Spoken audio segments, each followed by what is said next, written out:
And the following morning, I saw him and he said, I was praying for you last night, Paul, and God really spoke to me and asked me to say some things to you. And I said, I was, skeptical. I said, oh yeah. And then he basically read my mail. He basically said a whole load of things that he couldn't possibly know, which is exactly the stuff I'd been praying about the night before. Wow. And that kind of blew all my arguments out of the water at that point.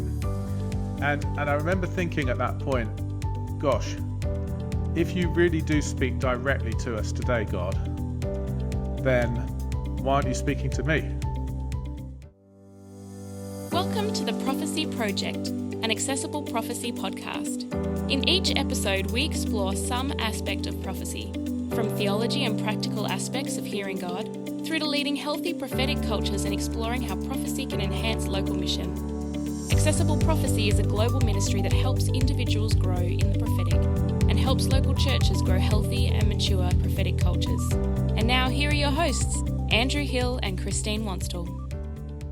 Welcome everyone to the Prophecy Project, an accessible prophecy podcast. Now we're not going to get our guest Paul Maconochie to say that 5 times in a really fast way because it is a bit of a tongue twister, but welcome to our podcast, Paul. But before we jump on to you, Andrew, how are you going? I'm going well. I'm really going well. Had a good break over Christmas and all that sort of stuff. And so, settled back into work now. And but it's good. And well done for you getting the Accessible Prophecy podcast bit with the Prophecy Project all in one hit. I know, and no good mistakes. It's like good a job. boost. First bat. Yeah, that's good. First one off the bat in the morning. It's good. Well, we're in the morning. Paul's not. No, Paul's in the afternoon, and we've just come out of our summer break, which is our time of rest, and we always encourage everyone to have that great season of abiding before we head in. But I don't think our northern neighbours have it that way. So, Paul, welcome to our podcast. It's so fantastic to have you along. Thanks so much for coming. Thank you. Thanks for having me. Yeah, it's great to be here with you from the frozen northern Indiana in the Midwest, and it's Monday evening here. So yeah. So it is mid-20s, high 20s Celsius in Australia at the moment. What is it where you are? It's actually warmed up. It's turned pretty mild for us here. It's about 1 degree Celsius here. So that's a huge improvement because a couple of weeks ago it was -20 with a wind chill going to -34. So it's pretty good now. We can actually go outside now and enjoy a walk around the park, which we couldn't a couple of weeks ago. But yeah, you definitely need your polar gear here in midwinter for sure. We have no concept of that, but we're not here to chat about the weather. But the weather is always something that we like to talk about. Paul, tell us about your context. Where do you live? What do you do? Sure. Help us get to know you. Yeah, well, I had the privilege of being part of the churches in the UK and Sheffield, England, where 3DM started. So back in the day, St Thomas's Crooks, and then St Thomas's Philadelphia, which was the kind of city church that St Thomas's Crooks planted in Sheffield, England, and I led that city church, St Thomas's Philadelphia, for 10 years, and also started 3DM Europe and that kind of stuff, and with Rich Robinson, and he came over and spent some time with you guys back in the day, I know. And then in 2014, we came over here to the States to take over leading 3DM North America, and basically at that time it was that was a tricky season in the history of 3DM because it had been a for-profit. They'd had to make it that way because of the book sales and things like that. But it had gone in that direction, and it had kind of overstretched itself and just gone through really quite a crisis, which we didn't know when we moved. We moved over here, but that's what we discovered, and really had to go back to the ground and reform as a new non-profit. And the 3DM publishing, the book sales went off and became a separate company so that we were free to go back to running a non-profit that was 3DM. And really my job was just to get it healthy again, get it functioning. Quite a few people had been upset by that process and had kind of left. and we basically established a number of hubs around the US. And, similar to Australia, that you've got these huge distances that you're dealing with. So you're constantly having to do things with local hubs and regional and all of that kind of thing, which was a new experience for me coming from the UK, where you can just get on a train and go anywhere. And you've got, 70 million people within about 5 hours train ride. So that was a new experience. And so that was the first thing I did when I came. And I was based in a local church. I feel like I always want to be based out of local church. So I worked just a couple of days a week out of a local church here in Fort Wayne, Indiana. That's why we came here. It was a pastor who'd come and visited when we were in the UK, and I was good friends with him. And he basically said, "Why don't you come and be based here in the middle of the country? There's an airport here in the city, so it's easy to, travel around the country from here."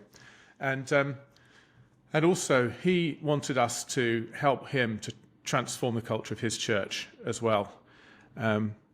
So it's been a journey, and I feel like 3DM has got to a place of relational health. And there's, I think, 7 hubs in US and Canada, 2 in Canada, 5 in US. And then also 3DM South America has started as well, and done the job of translating a lot of the stuff into Spanish and all of those things. So that all feels good. I've now handed that on. So Gina Muller now heads that up in the US. I still work with a regional hub based out of our church in Fort Wayne, Indiana. And then the other thing has been this journey of the church that we moved to. The pastor was really up for. He'd seen the church in the UK that I led and loved it, and that's what I want our church to be. But what we didn't realize, I think, when we first moved was how different that church was that we moved to. And what it was a ultra-conservative Bible church. And we didn't pick that up from my friendship with him or with the leadership team, because they weren't in the same place as everybody else in the church, probably. So that was a surprise as well when we first arrived. Very friendly people, very welcoming, wonderful reception. But as we began to get used to the life of the church, no real practice of any spiritual gifts. There was no women weren't really given any platform apart from maybe singing in the worship team. So no females speaking, no women in leadership. The staff was only men. These were things that if we'd known, we maybe wouldn't have joined. Maybe we wouldn't have gone, but the Lord wanted us there. And actually, it's been very rapid change. We've been there 9 years, and the church now has gone from 1 site to 3 sites, 4 sites if you include a church plant they've done now in Haiti. The staff has gone from 11 men in their 40s and 50s to, I think, about 30, of which half are women and half are in their 20s. The demographics have gone from about 10% 18 to 30 to about 35% 18 to 30. Wow. Women are in every position of senior leadership, including up to the executive team. They pray for healing after services, and the worship is oriented towards God encounter in a way that it wasn't. So really incredibly rapid change. I've learned a lot actually being there from the pastor, Chris Norman, about how to manage change. I mean, they've lost very few people, very few families with that level of rapid change, which is amazing, really, to see how he's done that. So that's been an amazing experience. The other thing that's happened in Fort Wayne, which has been amazing in the last 2 years, is that same pastor felt that God was calling him to call the city to a citywide prayer, 24/7 prayer room. Okay. And that's been established. We have a new development in the city, which is a $500 million development, the biggest development it's only a city of 500,000. It's only a city of 500,000 people. So a $500 million development in the middle of the city, that's the biggest development in living memory. It's a covered market and business commons and all sorts of things. It's an amazing development. Right in the heart of that development, they now have this 24/7 prayer room that is run by 100. There are 330 churches in the city, and 100 of them now together run that 24/7 prayer room, including Catholic churches as well as Protestant churches. And the 24/7 prayer movement in America told us that they're not aware of any other city in the world that has that larger portion of the churches in the city working together to run a 24/7 prayer movement. So that's been an amazing development in the last year. I mean, it was January last year that started. So we celebrated 1 year of 24/7 non-stop prayer in the city. Amazing. And it's been amazing. We've had primary responders, police and ambulance and fire and so on, engaging with it, coming and asking for prayer, all sorts of amazing stories. So that's been a real journey as well. So God's been on the move in Fort Wayne, and it's been great to see it. Even though in winter there are times where you think there are other places maybe you'd rather be than in the blasted frozen north. But God's been doing some good things. On a beach in the Gold Coast might be the place that you think about. Although Exactly. pale-skinned people, that's not our dream.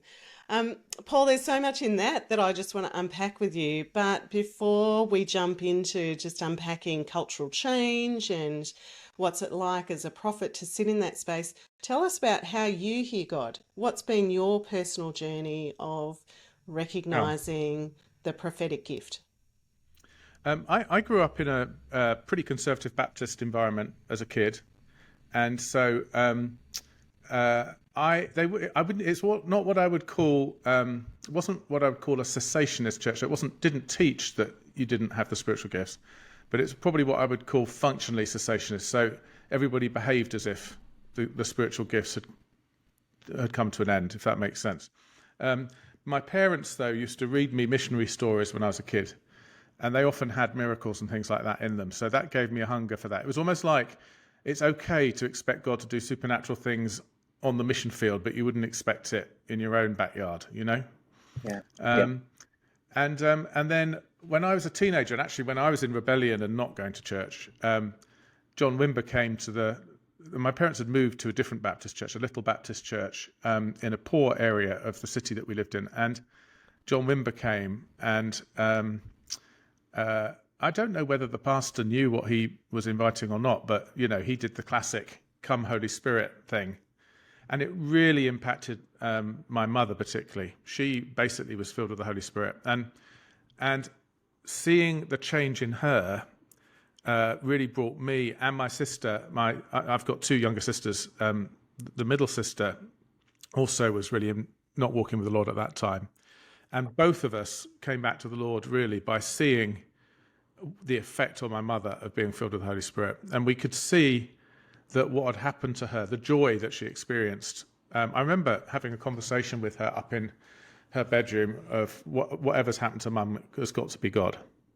And so we came to faith through that. So this is just in my kind of last year of school, of high school. And so I went off to university having got baptized, made a recommitment to follow Jesus. And it was because of, where Paul says, not through wise and persuasive words, but demonstrations of the Spirit's power. I'd had all of the Bible teaching, all of the Sunday school, all of the Bible stories as a kid, but it was actually seeing God move with power that had got me. But I still didn't have, because I hadn't grown up in a church that taught about those things, I didn't have any of those tools. So I still went as a kind of earnest, young, very conservative Christian, if that makes sense. And I remember going off to college and thinking, right, I'm going to get up early. Well, for a student, probably means 9 a.m. or something, but get up early every morning and do my Bible study and pray and go to all the Christian meetings and try and witness to my fellow, hallmates and all of that kind of thing. But then what happened was I made a friend at university who was a Pentecostal, and I hadn't ever met one of those before. And he used to say, God said this to me, or God said that to me. And I remember it used to really annoy me, actually. I used to say to him, just because you had a godly thought doesn't mean God said it to you. You don't have to say, God said to me every time you think something. I remember having these sorts of arguments and saying, you can know what God said anytime you like. Just read the Bible. It's all in there. Having these sorts of arguments with him. And then one time, I'd had a time where I was really struggling with some things, and I'd been praying that night, just me and God. And the following morning, I saw him, and he said, I was praying for you last night, Paul, and God really spoke to me. And asked me to say some things to you. And I said, I was, skeptical. I said, oh yeah. And then he basically read my mail. He basically said a whole load of things that he couldn't possibly know, which is exactly the stuff I'd been praying about the night before. Wow. And that kind of blew all my arguments out of the water at that point. And I remember thinking at that point, gosh, if you really do speak directly to us today, God, then why aren't you speaking to me? I want it, And I remember then, it was probably about a month later, reading that passage in 1 Corinthians 14 that says, follow the way of love and eagerly desire the spiritual gifts, especially prophecy. And by that point, I'd read the Bible several times, and I remember thinking, how come I've read this before but never saw it? And I think sometimes you can read the Bible, but your eyes aren't open yet. You're just not ready for certain things, Yeah. Yeah. And I remember seeing it, and this time I actually saw it and thought, gosh, the Bible even tells us we're supposed to go after this stuff. And so then there was this real hunger in me from then on, and I started just praying a lot and asking God to speak to me. And for me, it's always been scriptures, pictures, thoughts that form in my mind in a kind of conversational way. So it's not that I've ever heard with my ears, but I'm hearing in my mind. And I'm very much felt, you always have to weigh those things. Usually I'm not sure whether it's the Lord or not. So there's been this big step of, it's been very much stepping out. And I think that's been very intentional because God's called me to conservative churches. And a lot of people in those churches have, I think, often felt that they've been abused through prophetic gifting. And so for me, the might and maybe has been very important. It's a way of inviting people to weigh with you. And I found that if God has said something to you, you don't have to convince the person that particular word is for, that it's from the Lord. They'll know when you say it to them. So you don't really have to add the thus saith the Lord or whatever. You can just say, I was praying last night, and I was praying for you, and this came to mind. Do you think it might be from God? And if it is, they absolutely know it is, And I feel that maybe the Lord kept nowadays I sometimes have things that are unmistakable, and I'm 100% sure they're from the Lord. But I still would keep the way that I would say it to people tentative, because I feel like it's part of the discipline of not allowing it to ever be manipulative or to put a burden on somebody that's not fair. Does that make sense? Totally. So that's been part of the journey for me, has been how do you work into a one-to-one conversation the principle that Paul gives us about 2 or 3 prophets speak and then the rest weigh it to see whether it's from the Lord. I know that I have a prophetic gift, but I also know that I'm not an Old Testament prophet, with the kind of scriptural level anointing. I'm just a person that some of what I'm hearing might be from the Lord, some of it might not be. And that's very much been the journey all the way through. So yeah, that's been the journey for me. That's good. That's amazing. It's interesting to see that, how you reflect on, the thus saith the Lord, and even, God spoke to me, about this side of things. Did you find that when you were going through that particular point in time, did you find it off-putting, or did you find it abrasive, or how did you come to get over that? Yeah, I think one of the things that was a big deal for me when I first started getting really hungry for the prophetic was I felt that the Lord was convicting me that I needed to persevere in going after that, and the way that he teaches us to persevere is keep on asking, keep on seeking, keep on knocking. Yeah. And most translations of the Bible into English just say ask and you'll receive, seek and you'll find, knock and the door will be open. But the tense in the Greek is a continuous tense, isn't it? So it's actually better translated be asking, be seeking, be knocking. And and I really felt like the Lord was convicting me that I needed to do all 3 and not just one of the 3 or 2 of the 3. So to me, asking is, in your own prayer time, Lord, I'd like to hear you more clearly. That's asking, isn't it? The knocking is the stepping out. So that was the if I did think God had given me a word for someone, actually having the courage to go and share it with them, even if it might be wrong, and to share it in such a way that if I've got it wrong, I'm the one that looks stupid, not them. Not them. Yep. So doing it in a way that's not manipulative, but still stepping out, and so that was the knocking to me. But the seeking, that's more of the pilgrimage kind of word, and that for me was recognizing that though there was much about the overtly and strongly charismatic church that I was suspicious of, and that some things that even in the teachings and things that I didn't agree with, that actually these are brothers and sisters in Christ that are just ahead of me in these areas, and I need to humble myself and sit under them. And if there's stuff I don't agree with, or I find practices that I find distasteful or I don't like, I need to put that on one side, because where else am I going to seek apart from with the brothers and sisters who've already learnt these things? And so I basically I went through a long period of time where I went to a lot of, to be honest, pretty extreme charismatic conferences and things that I probably wouldn't send my people to when I was a church leader.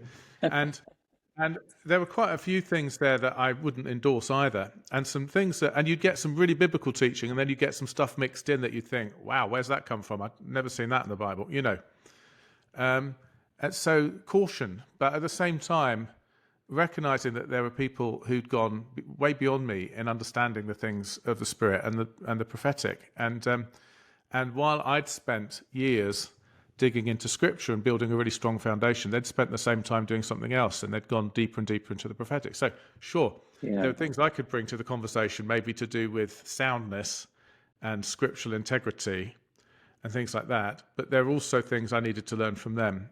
And so that was part of it for me. So yes, there are things that I think there are some things in that world that can be off-putting, and I was very adamant that if someone shoved me, I wasn't going to do a courtesy fall. I wasn't going to go down. There's certain lines I wasn't going to cross. But good job. Yeah, good job. Sorry, mate. You can push all you like, but I'm not going down. Then there was one time, for example, where I was at a conference and I was waiting, and the people had lined up, and it was when all the Toronto stuff was going on, and I had my hands out, I was waiting, and I felt somebody start pushing me. I thought, here we go, and I braced myself. I thought, I'm not going to let you push me over, And then I felt the Lord speak to me, and it's that same thing that I was familiar with, which was a voice, but it was in my mind. And the Lord said, what about me, Paul? Can I push you over? And I opened my eyes, and I could feel somebody pushing me on my chest hard. And I opened my eyes, and there wasn't anybody there. Wow. And so that kind of convicted me, because the Lord was, what about if I want to push you over? Will you go down then? And I realized there was actually a whole load of pride associated with it as well. And I knew that the Lord was pushing me down, and I needed to not resist and actually go and lie on the floor with all the other people. And then I felt humbled. I felt humiliated. It's like, I'm just like one of these other charismatics. And it's like, you're brothers and sisters who are seeking the things of the Spirit just like you are. And it's the same for everybody. So, so there's a journey there, isn't there? And I think sometimes people have said to me, I really want to know more about the prophetic, but I'd never seem to get anywhere. And often when I dig with them and find out what their journey is, they may be asking, but they're not seeking and knocking, or they're, and I feel like Jesus has given us a thing, and he's told us what perseverance means. Actually, it involves all three. And I think there's something important about engaging with all three, including the kind of pilgrimage side of it. You could have lived at the time of Jesus, and you could have said, well, it's amazing that there's a prophet over there doing amazing things, but God's everywhere. He can touch me where I am. I don't need to go to Israel. But I mean, that would have been so dumb. If you'd lived at that time, that's the place you would have needed to go, And I think there's something about what God does that is, sometimes you actually have to go and see what God's doing in someone else and let that impact you directly. It's relational, isn't it, sometimes? Yeah, that's good. It's that posture of learning that I'm hearing so clearly come through, Paul, just that understanding that there is always so much more for us to learn and understand and experience. And I just love that sense. I could dig into that again. There's just so much richness there of your experience. I'm keen for us to pivot a little bit to dig into your church leadership. So you personally, it's fantastic to see how you've grown in your prophetic gift and how God's been speaking to you. I think it was in one of our early podcasts. I resonate with what you're saying, because I think I uttered the phrase, God doesn't ask us to leave our brain at the door when we walk into church. It's engaging everything about us. So there's always that skepticism of making sure that the prophetic doesn't fall into this manipulative, unsafe space. But I'm keen to understand, from a leadership perspective, how does the prophetic gift influence your leadership style, your posture in a church and interacting with other gifts? Yeah, I mean, there was a big thing for me actually when I started leading the church in Sheffield. I took over leading a church of probably. It was quite a big deal. It was a church of, I don't know. When I took over leading it was maybe about just over 1,000 people, something like that, and which is a big church for the UK. And I'm 33 at that point. I've never led a church before, so this is the first church I've led. And my predecessor there, he was in many ways your classic, not necessarily in his methodology, but in what he was like, is your classic megachurch leader. 6'3", booming voice, piercing blue eyes, amazing preacher, And I'm this slightly dumpy, 5 foot something, ex-chemistry teacher, and the first thing that happened was that tons of people left. So, I mean, within the first 3 years, all of the staff left apart from one, because they weren't my staff; they were someone else's staff.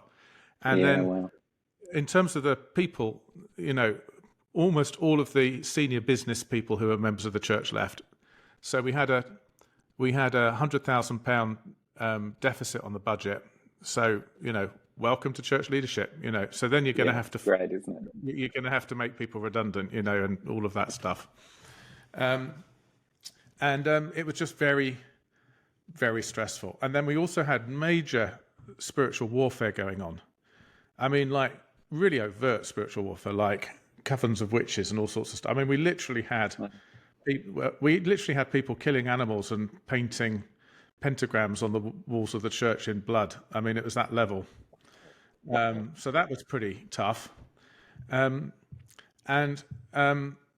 so that there was all this stuff going on. And about a year and a half in, I developed this spinal fluid leak, and ended up in hospital for 3 months and off work for 6 months.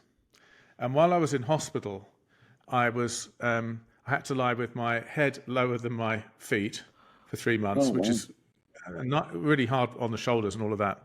And I had this splitting headache. So basically the symptom that took me in there was a splitting headache. And I can tell you exactly what it was like, because we've all experienced it. The headache was identical to when you get brain freeze when you eat ice cream too fast. It was that headache, except it was non-stop for 3 months. And so it was blinding headache. You couldn't really do anything.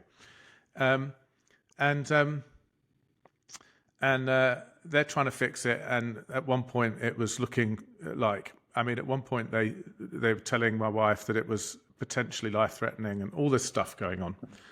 So I'm there in the hospital bed for 3 months, and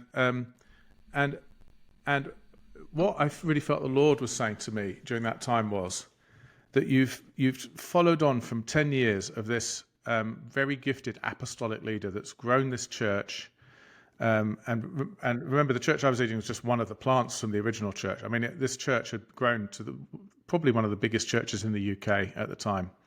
The whole thing, the church I was now leading was a part of, and you've learned for 10 years. You've learned this apostolic way of functioning, and you're trying to do it that way, and it's not you. It's not who you are.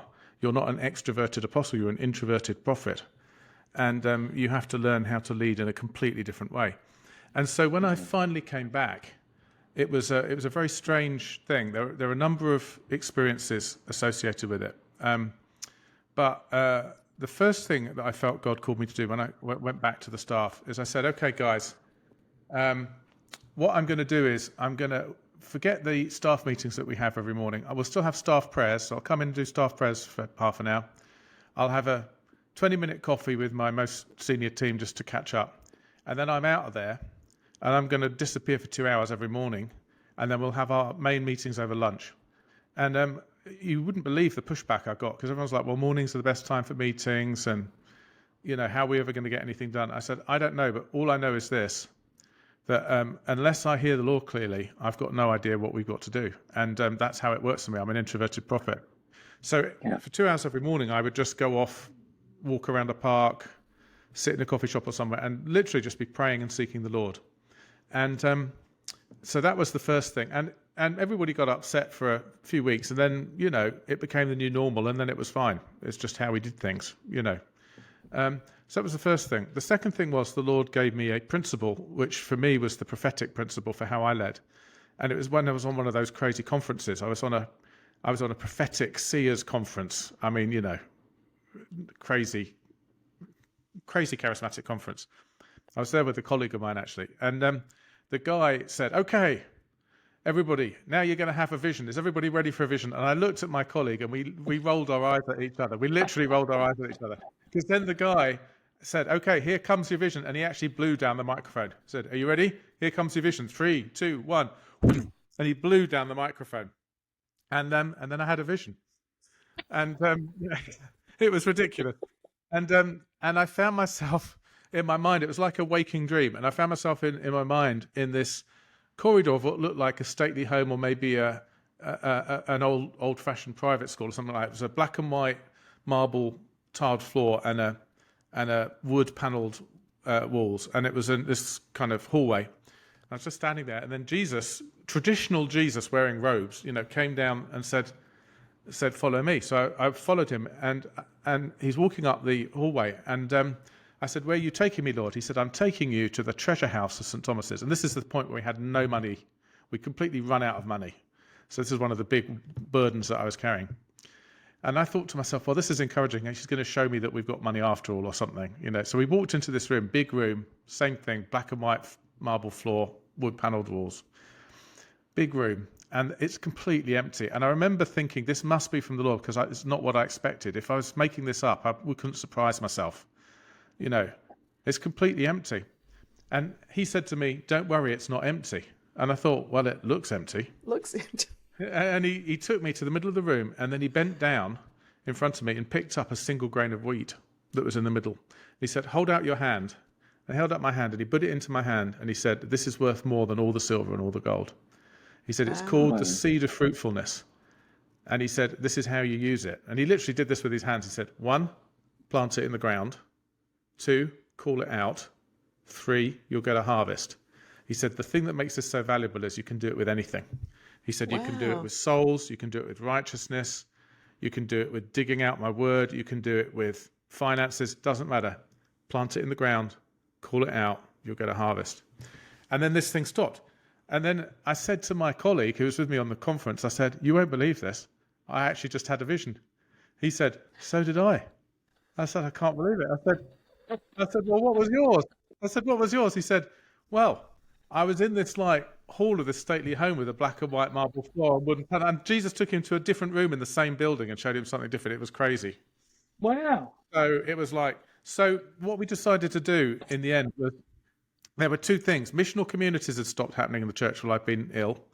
So we'd gone from about 80% to 40% of people in missional communities, and people had stopped tithing, and there was just no money coming in. And so we decided that we'd plant the seed in the ground. And what we did was, so this was prophetic church. We were moving into the church manse anyway. So we were moving into the manse that summer. And we asked another family, it was a 5-bedroom house. We asked another family. So Ellie and I had 2 young children. We asked another couple who had a young child as well if they wanted to move in with us, and 2 single women as well who were friends of ours if they'd move in. So we had we had 9 of us in this 5-bedroom house with 1 bathroom. So we all moved in, and we wanted to plant the seed of community. Let's do community together. And the second thing is the money thing. We thought we'd got to get faith for money. And this was actually my wife that first said this. I think she felt that I picked it up a bit too quickly. But the second thing we did was, from the summer through to when we felt God said it was okay to stop, which was actually just after Christmas, we gave all of our money away. All of us gave all of our money back to the church, all of our income, not all of our savings or whatever, but all of our working income each month. So what we got paid, we gave it all back to the church and lived entirely by faith as a community. We did it with a common purse, and we said, any money that we get, we will share. And first need, first call. So anyone in the house who has the next need. So, for example, one time, none of us had any money. We needed to get dinner for the evening. But before that, at 3 o'clock in the afternoon, one of the women in the house had a £15 hair appointment. So she took the £15, and we trusted that by the evening, we'd have food. And actually, by the evening, someone had left a bag of vegetables on the door, and we ate. And we didn't tell the church because the call it out comes later. So first you plant the seed. So this is the planting of the seed. We told one or two others who we were discipling, and they did something similar. Some of them did half their income and so on, but we didn't tell the church in general. And so we had a very scary 6 months. It was awful. My wife cried every day. I wouldn't sugarcoat it. It was tough. And we had lots of times where we were staying up till midnight praying because it had gone past the 11th hour and we still didn't have what we needed. But by the end of that time, we actually realised that through that 6 months, we hadn't actually missed a single bill or a single meal. And in fact, the dad of the family that moved in with us had moved in with £6,000 of business debt, and by the end of the 6 months, his business debt was cleared. So when we looked back, we were like, you know, when Moses said to God, how will I know that you're with us? And he said, well, you'll come back to this mountain and you'll see that I've been with you the whole way. It was like that, you know. And so we did Christmas without the money, and we had enough. We had the resources to have all our Christmas food and presents, all of those things. And there were lots of miracles along the way. There were some things where we didn't quite know how it happened. Sometimes whether these just circumstances that worked, and then some things that were just straight out miraculous. And we had all of it through that time. And our oldest daughter, Grace, who was about 6 at the time, we brought her into the decision-making about it. She went for it too. So she really got the benefits of that as well. And then between January, once we got to, I think, beginning of February, then I did a 7-week series, I think, with the church on faith and generosity, and just told them the stories and preached on faith and generosity, you know. Just taught them from some of the stuff in, is it 1 Corinthians 9, it's 2 Corinthians 9, you know, the stuff on test me in this, says the Lord, all this kind of stuff, the stuff in Micah, all that stuff. And then at the end of that time, we challenged the church to do a tithe test, having told them all the stories of what God had done in us. We said, why don't you for 3 months just tithe your money? And we're not saying God will bless you financially, but if you don't see God bless you in any way, it's the one thing you're allowed to test God in, then we'll never ask you again. I mean, I'm not saying the Lord won't ask you again, but we won't ask you ever again. And 400 family units or giving units decided to do that. And what happened after that, we then had a pledge Sunday where people pledged what they were going to give for the next year. And the giving in the church increased by 90%. Plant a seed, call it out, get a harvest.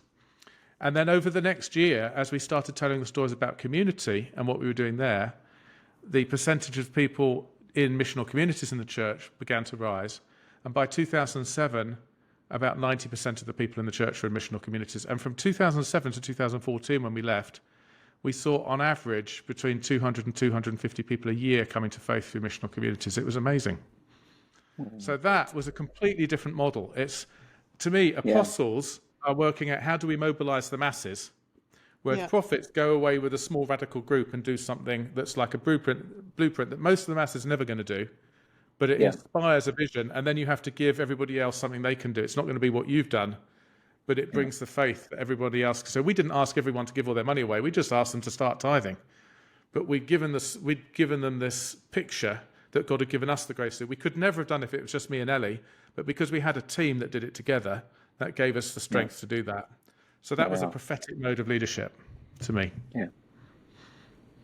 It's just amazing to hear the radical nature, but that's often the call of God, isn't it? Just and what the prophets often bring is the radical obedience element to how that looks like. I'm super aware that this conversation is so rich, and I think we're going to do 2 podcasts with you, Paul, if you got the time, another time just to sit and chat to us, just with the richness of it. Just very quickly, as we come to sort of the end of this part of our conversation, what does it look like as a prophetic leader to interact with other gifted leaders, like other gifting leaders of other giftings? Yeah, I think one of the when I look back through my ministry, I feel like I've made some significant mistakes with interacting with other leaders. I think one of the passions that we've had has been restoring the apostolic and the prophetic to the church. And that's been something for me, I think as a prophet, I've, majored in. And that's been good. But the thing I've noticed is that apostles and prophets start new movements. And so if you do that, what you get is you get a whole load of different movements, which can be a good thing. It's good for growing the kingdom of God. But what you don't really get is a continuation of the same movement. And that's where the teachers and the shepherds and the evangelists come in. And I noticed when you think about Paul's missionary journeys that he was apostolic, but a lot of the people he raised up weren't. Like Timothy was an evangelist teacher, for example. And I've really been reflecting on that a lot recently. That obviously, as you raise people up into leadership, you're looking for people who are people of integrity, who are really good leaders, who are really committed, who know how to lead, how to grow, how to multiply. All disciples should be multiplying all of the fivefold ministries. But I think I've just come back to, I feel like I've been part of taking the pendulum swing too far in one way, and I'm really needing to repent of that, because the pendulum was definitely, as I was growing up, swung way too far over to teachers and shepherds and maybe evangelists.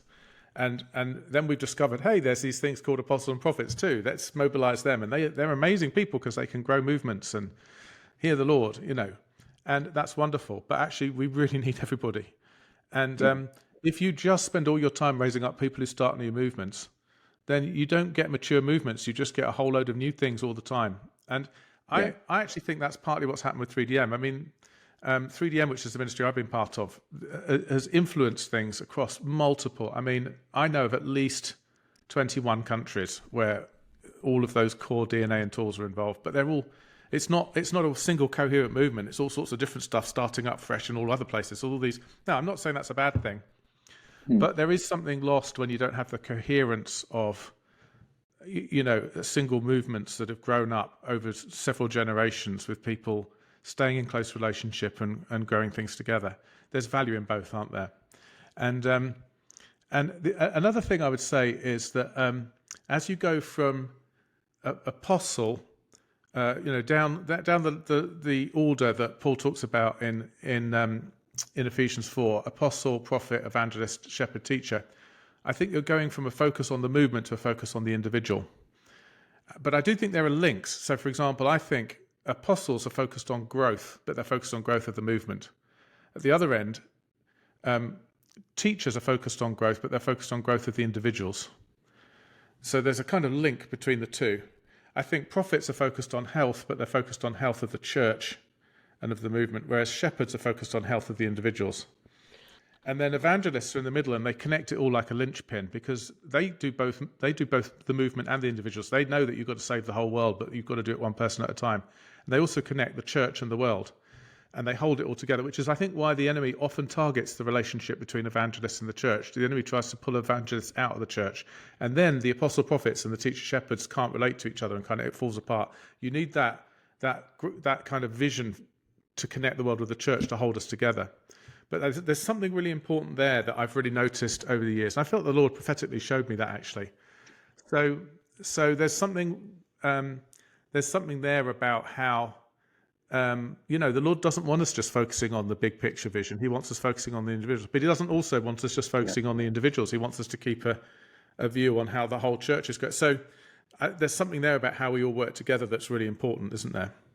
Yeah, it's the playing in the same sandpit, isn't it? Just that, how do we get along while we have different focuses? But, there's something about, we all seem to think that we're the most important, or our view or our opinion is the most important and is the one that's going to save the church.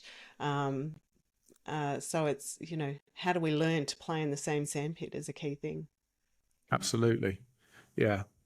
And I think learning the real fruit and benefit of each other's ministry really helps. For those of us who are in leadership, I think it's really important that we begin to really see the benefit of what each of those 5 ministries do when they come to maturity. Because if we don't know that, then we miss out on what that ministry does when it's working in a church. If that makes sense. Yeah, absolutely. It's so good.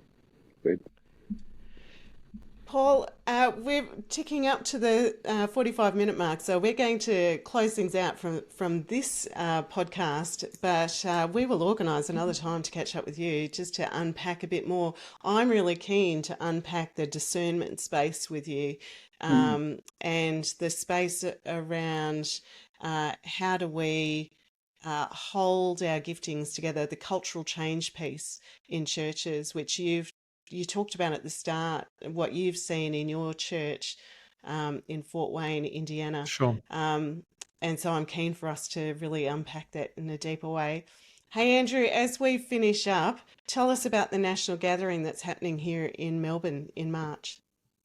Yeah, fantastic. We have the Accessible Prophecy National Gathering, that first weekend in March coming up. And so Cath Livesey is coming out from Great Britain to speak to us. And it's going to be a fantastic weekend.